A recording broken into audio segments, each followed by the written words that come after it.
गृह मंत्री अमित शाह ने पश्चिम बंगाल दौरे के पहले दिन मुख्यमंत्री ममता बनर्जी पर बड़ा हमला किया। पश्चिमी मिदनापुर की बड़ी रैली में अमित शाह ने कहा कि ममता बनर्जी का मां माटी मानुष से कोई रिश्ता नहीं रह गया है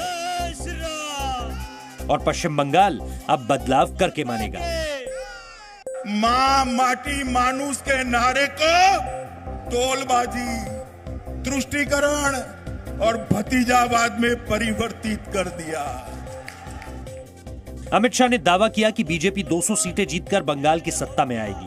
5 साल भारतीय जनता पार्टी को दे दीजिए, हम बंगाल को सोनार बांग्ला बनाकर रहेंगे। अमित शाह ने सभा का समापन जय श्री राम के नारे लगवाकर किया। और मेरे साथ बोलिए, जय श्री राम, जय श्री राम, जय जय श्री राम।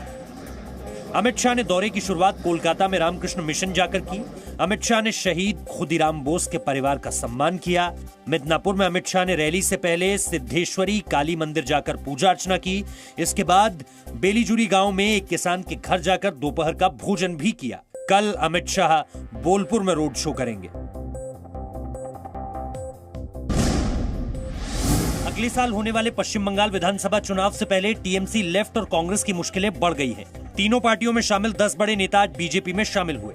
सभी नेता पश्चिमी मिदनापुर में गृह मंत्री अमित शाह की रैली के मंच पर दिखे।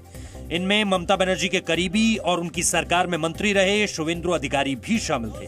अमित शाह की मौजूदगी में तृणमूल कांग्रेस के 7, कांग्रेस के 1, सीपीएम के 1 और सीपीआई के 1 विधायक ने बीजेपी की सदस्यता ली। इनके अलावा 15 काउंसलर, 45 चेयरमैन और 2 जिला पंचायत अध्यक्षों ने भी बीजेपी की सदस्यता ली। अमित शाह ने कहा कि चुनाव तक ममता अकेली रह जाएंगी। चुनाव आते आते जिस प्रकार की सुनामी को मैं बंगाल में देख रहा हूं, मित्रों, इसकी कल्पना शायद ममता दीदी ने नहीं करी होगी। वहीं टीएमसी ने कहा कि अमित शाह बंगाल की हकीकत नहीं समझते हैं। जनता तीसरी बार भी ममता को ही सीएम बनाएगी।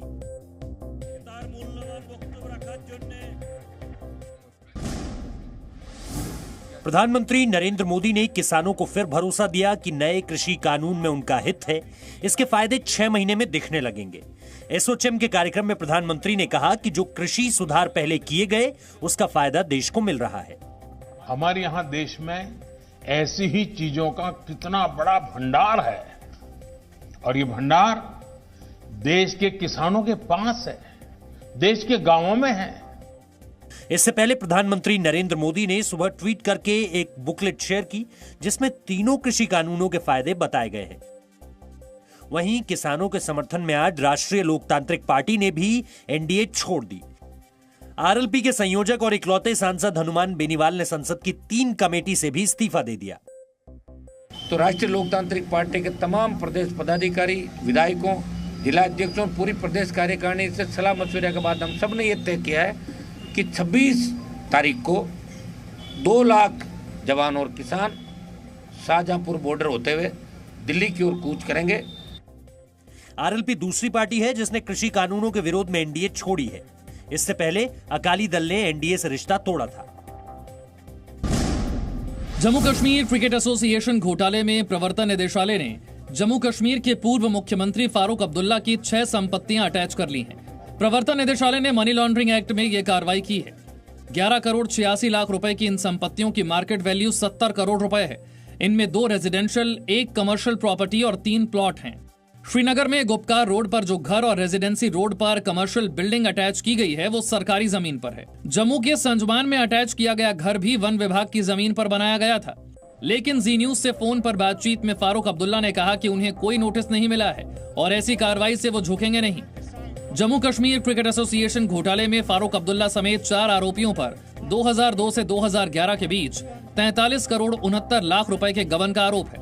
सीबीआई ने 2015 में एफआईआर दर्ज की थी। इसके बाद ईडी जांच में शामिल हुआ। ईडी ने फारूक अब्दुल्ला से 2 बार पूछताछ की थी।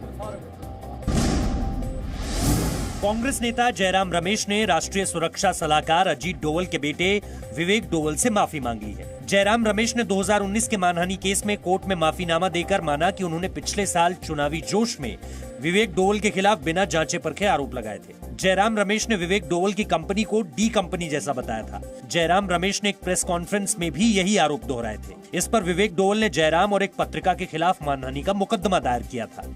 आज उनको क्रॉस एग्जामिनेशन पे अपेयर करना था, लेकिन उससे पहले ही उन्होंने अपॉलजी दे दी और उन्होंने माना कि जो एलिगेशंस उन्होंने लगाए थे वो गलत भी थे।